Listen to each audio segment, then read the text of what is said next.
inama ikaba yarakozwe mu buryo bw'ikoranabuhanga rya video conference. Inama yarangiye biyemeje gukusanya miliyari 500 z'amadolari y'Amerika yo gufasha ibihugu bigitera imbere kugira ngo bibashe guhangana na coronavirus n'ubukungu bwabyo butazahungabana cyane. Reka dusubize amaso inyuma tugaruke kuri uwo munsi ubwo inama yari itangiye. Marcel Gasana yarari kubidukurikiranira. Inama idasanzwe ya G20 itsinda ririmo ibihugu byateye imbere cyane kurusha ibindi ku isi yari igamije kureba uko isi yakomeza gushyira hamwe mu rugamba rwo kurwanya icyorezo cya coronavirus gikomeje koreka imbaga hirya no hino ku isi.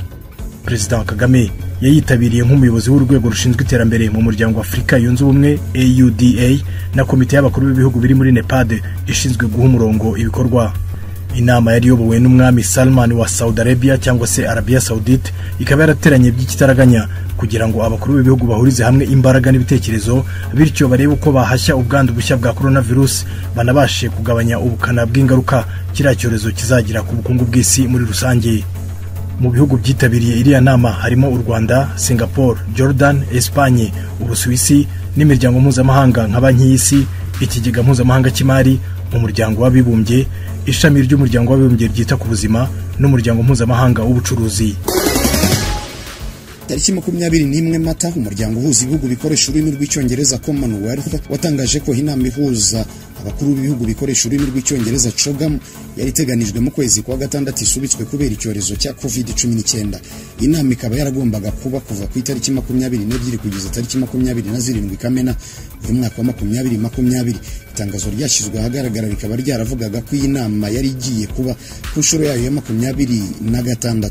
Muri Nzeri nibwo umuryango uhuza ibihugu bikoresha ururimi rw'icyongereza Commonwealth hamwe n'u Rwanda batangaje ko iyi nama yimuriwe mu mwaka utaha 2021 mu cyumweru gihera ku itariki 21 Kamena. Perezida w'u Rwanda Kagame Paul akaba yaravuze ko u Rwanda rwishimiye kwakira abazayitabira ikabera i Kigali umwaka utaha ikazabera mu mutuzo kandi igatanga umusaruro. Avuga ko CHOGM izaba ari umwanya mwiza wo kugaragaza amahirwe n'ibibazo biri mu muryango mu bice bitandukanye nk'ubukungu, ingaruka za coronavirus mu rubyiruko, ikoranabuhanga no kurengera ibinyabuzima. Inama bakuru b'ibihugu ya CHOGM izabera i Kigali zabanzirizwa n'izindi nama zizahuza ibyiciro binyuranye birimo urubyiruko, abagore, imiryango itegamiye kuri leta ndetse n'abacuruzi. Amakuru ya KT Radio yaranze uyu mwaka tuyakomereze tariki 29 Mata 2020. Perezida wa Repubulika Paul Kagame yitabiriye inama yahuje abagize inama yaguye ya biro y'umuryango wa Afrika yunze ubumwe n'abakuru b'imiryango y'uturere muri Afrika. Muri iyo nama yabaye hifashishijwe ikoranabuhanga ry'iyakure. Perezida Kagame yavuze ko kugabanya ingendo zambukiranya imipaka bitagomba kubangamira itwarwa ry'ibicuruzwa bikenewe mu karere ka Afrika y'Iburasirazuba no ku mugabane wa Afrika muri rusange. Reka tugaruke ku bikorwa byo gutangiza iyi nama. Efrem Murindabigwi n'umunyamakuru wari uhari kuri uwo munsi wari uri kubidukurikiranira. Ubwo yagezaga kubitabiriye inama, imyanzuro y'inama yo kuwa 25 Mata 2020 yahuje abaminisitiri b'ubuzima n'ab'ubucuruzi bo mu bihugu bigize umuryango wa Afrika y'Iburasirazuba East African Community. Perezida Kagame yavuze ko hafashwe umwanzuro wo kugabanya ingendo zambukiranya imipaka ariko bitabangamiye kwambutsa ibicuruzwa. Yavuze ko akarere ka Afrika y'Iburasirazuba kateye intambwe ariko hakiri akazi kenshi ko gukorwa mu birebana no guhuza ibikorwa no gutunganya buri kimwe mu kurwanya icyorezo cya coronavirus. Hakaba hagikenewe kandi guhuza imyumvire mu bihugu bigize akarere ku cyorezo cya coronavirus. Umukuru w'igihugu yavuze ko bikwiye ko ibihugu byose byo mu karere bigira imyumvire imwe kandi bigakorera hamwe mu kurwanya iki cyorezo aho kuba abanyamwigendaho. Ibyo bigakorwa ibihugu bigize akarere bisangira amakuru ku kurwanya icyorezo cya coronavirus. Perezida Kagame yahamirije abitabiriye inama ko umugabane wa Afrika n'isi yose muri rusange biri mu bihe bikomeye ku buryo budashidikanywaho kandi nta wahangara ngo havuge igihe coronavirus izaba yacitse burundu. Yavuze kandi ko nta wahita agaragaza uko kuzahura ubukungu n'imibereho myiza y'abaturage biza kugenda kuko inzira ikiri ndende mu by'ukuri. Perezida Kagame yavuze ko mu gihe hakireberwa hamwe igisubizo cyo guhashya iki cyorezo ari ngombwa gukomeza gusuzuma ibijyanye n'imyanzuro ishyiraho isoko rusange ku mugabane wa Afrika nuko yarushaho kunonosorwa ariko bikazakomeza kurebwaho neza nyuma yo gusohoka muri ibi bihe isi na Afrika muri rusange byugarijwe n'icyorezo cya coronavirus. Tariki 12 Gicurasi 2020 Perezida Paul Kagame yayoboye inama y'abakuru b'ibihugu bigize umuryango wa Afrika y'Iburasirazuba yari igamije kwiga ku buryo bwo guhangana n'icyorezo cya COVID-19 muri aka karere. abakuru b'ibihugu bakaba barasabye ba minisitiri bireba gushyiraho uburyo bwo gupima no guha ibyangombwa abashoferi batwara ibikamyo muri Afurika y'Iburasirazuba. Ibi bigakorwa buri byumweru bibiri. Muri iyi nama bakuru b'ibihugu bemeje ko ba minisitiri b'ubuzima abo gutwara abantu n'ibintu ndetse n'aba minisitiri bashinzwe umuryango wa Afurika y'Iburasirazuba baba aribo bakurikirana umunsi kundi ibikorwa byo guhangana na COVID-19 mu karere, bakazaba bakuriwe n'aba minisitiri b'ubuzima. Mu mwaka dusoje, Perezida wa Repubulika y'u Rwanda Kagame Paul kuwa kane tariki 11 Kamena 2020 yitabiriye inama yakozwe mu buryo bw'ikoranabuhanga video conference ihuza ubuyobozi bukuru bw'umuryango wa Afurika yunze ubumwe, abayobozi b'imiryango y'ubukungu mu bice bitandukanye bya Afurika ndetse n'intumwa zihariye za Afurika. N'inama yari igamije kuganira ku mikorere iganisha ku kurandura icyorezo cya COVID-19. Kivunge Christophe aradusubiza inyuma kuri uwo munsi w'itangizwa ry'iyo nama. Ku ruhande rw'umuryango wa Afurika y'Iburasirazuba EAC ayoboye, Perezida Kagame yavuze ko uwo muryango ukomeje gukorera hamwe mu rwego rwo gushyiraho ingamba zigamije koroshya urujya n'uruza rw'ibicuruzwa, ariko hanafatwa n'ingamba zo kurinda ubuzima bw'abaturage.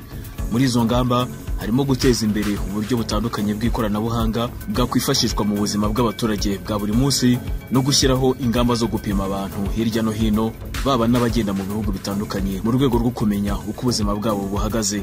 Icyakora umukuru w'igihugu yavuze ko umuryango wa Afurika y'Iburasirazuba ugifite ibibazo byo gukemura, abagize uwo muryango bakaba ngo bazakomeza kubiganiraho kugira ngo bumve kimwe uburemere bw'icyorezo, bityo bafatire hamwe ingamba zo guhangana nacyo.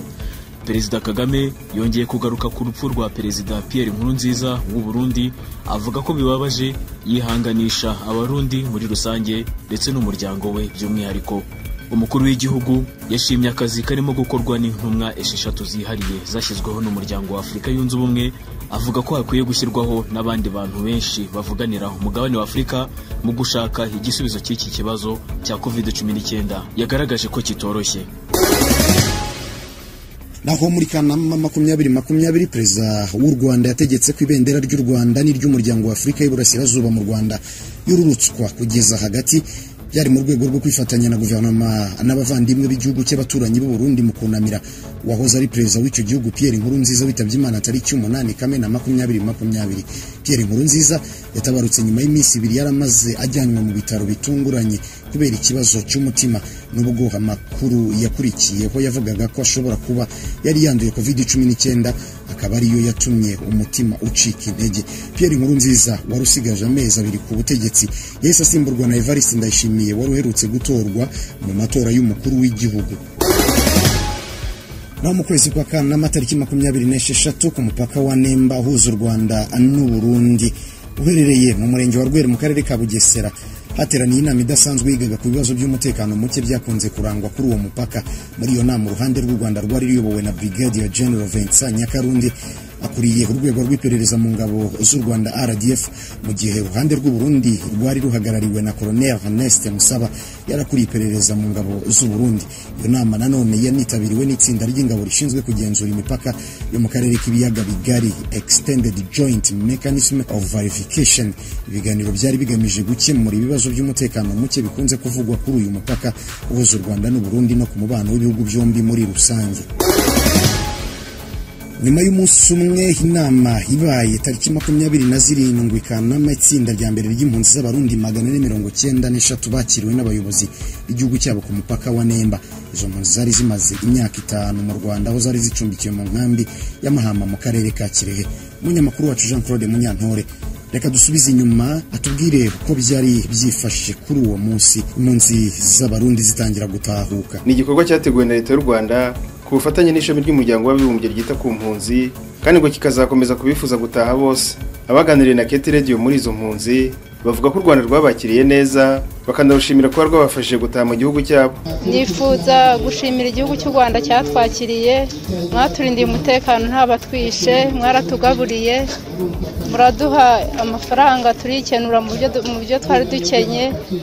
Shimira igihugu cy'u Rwanda kitwohereje mu gihugu cy'amavukiro, tukaba dusubiye kureba imiryango yacu. Ubwo nagera mu Rwanda batwakiriye neza, igishika cyishi badufata neza, batubaniye neza kandi baratwakiriye nk'uko uwo mutima w'urukundo wabaranze, bakatwakira neza. Ikintu nzogikumbura kuko sinzonahaheba, nzoguma ndanahatemberera ndahasura. Ndishimye cyane kuko subiye mu rugo, subiye mu gihugu cyambyaye, kandi ndishimiye n'ukuntu mbonye mutwakiriye, biranezereye cyane. Rero kabisa numva nezerewe cyane kuba ntashe mu gihugu cy'amavukiro, kandi n'iyi leta y'u Rwanda ndayishimiye ko ingene yadufashe neza. Umunyamabanga uhoraho muri Minisiteri ishinzwe ibikorwa by'ubutabazi Kayumba Olivier yavuze ko izo mpunzi zatashye ku bushake kandi ko n'abandi bazabyifuza bazafashwa gutaha. Aba ni abantu bifuje gutaha ku bushake. Iyo wifuje gutaha, amategeko y'u Rwanda ndetse n'andi mpuzamahanga ku byerekeye impunzi arakwemerera ugataha. Iyo udashatse gutaha ni uburenganzira bwawe, tugakomeza tukaguha ubuhungiro mu gihugu cy'u Rwanda. Ku bijyanye n'ibyo bimaze iminsi bivugwa ko u Rwanda rwafashe bugwate izo mpunzi, Kayumba yavuze ko ibyo bitashoboka. Nta mpunzi dufata ku bugwate, ibyo ntago bibaho. Abarundi baje baduhungiyeho, twabahaye ubuhunzi. Ushatse gutaha nk'aba ngaba 493 ntago twigeze tubafata ku bugwate. Akomeza avuga ko mu nkambi ya Mahama hasigaye impunzi z'abarundi zigera ku 71, bakaba barimo gutegura uko abandi basabye gutaha bagenda. Gusa ngo bigenda buhoro kuko Burundi buvuga ko bufite ubushobozi bwo kwakira itsinda ry'abantu batarenga 500 baziye rimwe. Nyuma y'ikino cyiciro cya mbere cy'impunzi cyatahutse tariki 27 itsinda rya kabiri ry'impunzi 507 z'abarundi bari mu nkambi ya Mahama mu karere ka Kirehe mu burasirazuba zasubiye mu gihugu cyazo tariki 10 Nzeri 2020. Itsinda rya gatatu ryo ryatahutse tariki 24 Nzeri 2020. Iri tsinda ryari rigizwe n'impunzi 511. Itsinda rya kane ry'impunzi z'abarundi ryo ryatahutse tariki ya mbere Ukwakira. Iri tsinda ryari rigizwe n'abarundi 595 barimo 452 babaga mu nkambi ya Mahama n'143 babaga mu miji. Nyuma ya bino byiciro bine by'impunzi byatahutse, ba minisitiri w'ububanyi n'amahanga b'u Rwanda n'u Burundi bagiranye ibiganiro tariki 20 Ukwakira. Uyu ni Dr Vincent Biruta nyuma y'ibiganiro yagiranye na minisitiri w'ububanyi n'amahanga utwererane mu iterambere w'u Burundi Ambasaderi Shingiro Albert. Navuga ko icyo u Rwanda rwakoze ari ukugaragaza ubushake bwo kugira ngo dusubirane umubano mwiza hagati y'u Rwanda n'u Burundi. Hari ibikorwa bitandukanye twakoze, ari ubutumwa twagiye dutanga, ari ndetse n'ibiganiro twagiye tugirana n'abanyamakuru. Umukuru w'igihugu cy'u Rwanda yagiye abibabwira kenshi ko dufite ubushake bwo kugira ngo twubake umubano mwiza hagati y'u Rwanda n'u Burundi. Icyavuyemo rero nuko n'u Burundi n'ubuyobozi bw'igihugu cy'u Burundi baje kubona ko ari ngombwa, akaba ari nabo batubwira ati turifuza ko twaza tugahurira hano ku mupaka tukaganira. Iki rero ni igikorwa gifatika cyane kivuyemo, ariko nk'uko nabivugaga nicyo kibanze kizafungurira ibindi byinshi, aho twumvikanye ko n'izindi nzego zizagenda zihura, za minisiteri zishinzwe ibikorwa bitandukanye, inzego z'umutekano, ndetse igihe kikazagera byanashoboka n'abakuru b'ibihugu bakaba bahura. Byukuri icyo twakoze gikomeye cyane ni ukwerekana n'ubwo bushake, tukanabigaragaza, tukanabivuga. Umubano hagati y'u Burundi n'u Rwanda watangiye guhungabana cyane muri 2015 ubwo nyakwigendera wari Perezida Pierre Nkurunziza yiyamamarizaga manda ya gatatu, bigateza imvururu zatumye abaturage benshi bahunga, abandi bagapfa, barimo benshi bahungiye ku butaka bw'u Rwanda. Mu rwego rw'ububanyi n'amahanga nta wakwibagirwa kuvuga ku mubano w'u Rwanda ndetse na Uganda n'uburyo wari wifashe muri uyu mwaka wa 2020. Reka duhere mu kwezi kwa Mutarama aho Abanyarwanda 9 bari bamaze igihe bafungiye muri Uganda mu buryo bunyuranije n'amategeko basesekaye ku butaka bw'u Rwanda banyujijwe ku mupaka wa Gatundu uhuza u Rwanda na Uganda.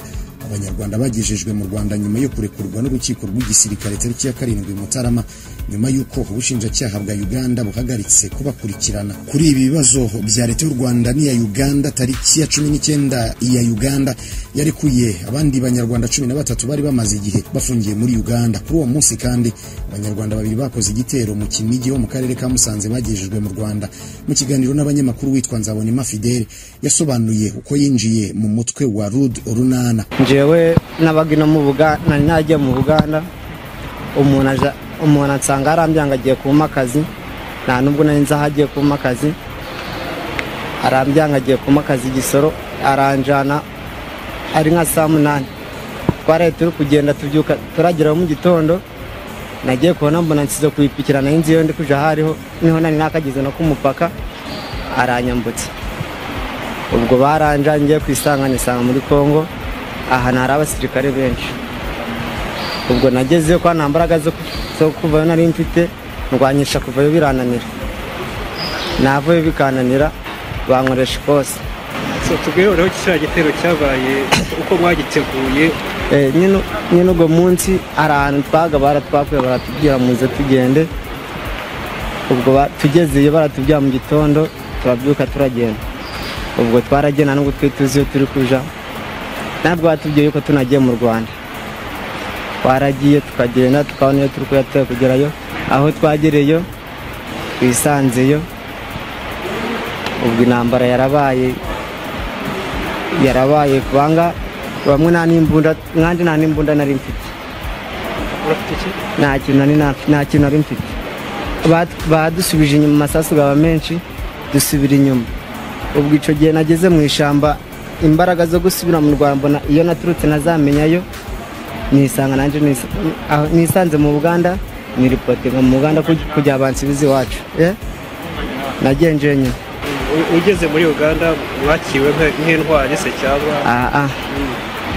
Ubwo twageze mu Uganda turi ripotinga, ntago batwakiye nk'intwari kubanga twageze baradufunga. Kuri abanyarwanda bikaba byarabaye imbere gato y'ibiganiro byahuje abayobozi ba Uganda n'u Rwanda tariki 21 Gashyantare. Tariki 21 ibiganiro hagati ya perezida w'u Rwanda n'uwa Uganda, wa Angola n'uwa Repubulika Iharanira Demokarasi ya Kongo byarangiye hafashwe umwanzuro w'uko Uganda igomba kugenzura ibirego byose by'u Rwanda, byamara kubonerwa umuti abahuza muri iki kibazo bakazongera guhura muri gahunda zo gufungura imipaka. Impande zombi zemeje ko hari ibyagezweho ku bijyanye no gukuraho impamvu zitera umubano mu hagati y'ibihugu byombi. Muri byo harimo gushyira umukono ku masezerano yo kohererezanya abanyabyaha bafungiye ku mpande zombi. Uyu ni Minisitiri w'Ububanyi n'Amahanga wa Angola, Manuela Domingos. Le sommet a recommandé à la République d'Ouganda de vérifier les allégations de la République du Rwanda. Minisitiri Manuel Domingos Augusto wasomye imyanzuro agira ati, iyi nama yasabye ko Repubulika ya Uganda mu kwezi kumwe igenzura ibirego bya Repubulika y'u Rwanda ku bikorwa bibera ku butaka bwayo by'imitwe ibangamiye guverinoma y'u Rwanda. Byaba ari ukuri, Uganda igafata ingamba zose zo kubihagarika no kwirinda ko byakongera kubaho. Ibyo bikorwa bigomba kugenzurwa kandi bikemezwa na komisiyo ihuriyeho mu ishyirwa mu bikorwa ry'amasezerano ya Rwanda. Umunsi iyo myanzuro yashyizwe mu bikorwa bikagezwa ku bakuru b'ibihugu, abahuza bazakoranya inama mu minsi 15 igatuna igamije gufungura imipaka no gusubiza ku murongo umubano hagati y'ibihugu byombi. Tariki enye Kamena, leta ya Uganda yatangaje ko igiye kurekura abanyarwanda 130 bari bafungiye ku butaka bw'icyo gihugu. Byatangajwe na Minisitiri w'Ububanyi n'Amahanga wa Uganda Sam Kutesa muri gahunda y'ibiganiro byabaye hagamijwe kuzahura umubano w'u Rwanda na Uganda. Ibiganiro byabaye mu buryo bw'ikoranabuhanga. Gusa Minisitiri w'Ububanyi n'Amahanga w'u Rwanda yavuze ko nubwo hari intambwe yatewe mu kubahiriza ibikubiye mu masezerano ya Rwanda, Angola, Uganda itaragaragaza ubushake busesuye bwo gushyira mu bikorwa ibyo yiyemeje muri ayo masezerano. Uyu ni Vincent Biruta, Minisitiri w'Ububanyi n'Amahanga n'ubutwererane ku ruhande rw'u Rwanda. Hari ibikorwa by'ubukangurambaga bikomeje mu bice bitandukanye bya Uganda byo gushyigikira RNC n'indi mitwe irwanya u Rwanda ikomeje gufashwa n'inzego z'umutekano za Uganda. Guhiga no guhotera abanyarwanda muri Uganda nabyo bikomeje kwiyongera, kandi guverinoma ya Uganda isa nk'ikomeje guhakana uruhare rwayo muri ibyo bikorwa bigayitse. Urugero, tariki 18 Gicurasi 2020 abanyarwandakazi babiri bagejejwe ku mupaka w'u Rwanda na Uganda nyuma yo gukubitwa bikomeye n'abakora mu nzego z'umutekano za Uganda ubwo bari mu nzira bagaruka mu Rwanda. Ikirenze kuri ibyo, abanyarwanda bafungiye muri Uganda bakomeje kwangirwa gusurwa na ambasade kandi ntibashyikirizwa urukiko urwo rwo rwose ngo baburanishwe. Nyuma y'ibino biganiro byabaye tariki enye Kamena 2020, nyuma y'imisi ne tariki 8 Kamena nibwo itsinda rya mbere ry'abanyarwanda baje baturutse muri Uganda ryarimo abantu babarirwa muri 80 binjiriye ku mupaka wa Kagitumba. Bakigera ku butaka bw'u Rwanda babwiye itangazamakuru ko bakoreshwaga imirimo y'uburetwa bahinga muri gereza. Imisi 7 barekuwe wasangagamo abagiye bakorerwa iyicarubozo, abandi bakamburwa ibyabo mbere yo kugarurwa mu Rwanda. Abandi bamwe mu banyarwanda barekuwe. Ibihe mbonyeyo n'ukuntu twafashwe tugezeyo byari bikomeye cyane, nari nzi ko nje no mu buzima bwanjye atazongera kureba ku babyeyi banje nanga ku miryango y'iwacu. Byari ibintu bikomeye cyane, mbega bindemereye. Narebaga no mu kirere nkabona hari umwijima gusa, kandi ari ku manywa izuba riri kuva. Gusa ndashima perezida, nshime n'Uwiteka wongeye kungeza ku butaka bw'iwacu ndi muzima. Uwiteka imbazi. Bari bampaye akajeto k'umunsi umwe kandi ntabwo kari karangiye, niho bamfatiye rero barakabuzabuza ngo bashaka iseni, bambwira gushashura miliyoni, mbeshure miliyoni n'ibihumbi 200 ya Uganda, bandeke ngende cyangwa niba ntayo bamfunge. Niko byagenze, bankatera amezi 23 muri gereza. Gereza ya Gasese ni gereza ya famu, urahinga kuva ku wa mbere kugeza ku wa mbere, gutaha ni saa 12, kujya gukora babajyana saa 12 za mu gitondo. Ubwo rero iyo bukeye uravuga uti bukereye iki, wibaza icyo bukereye.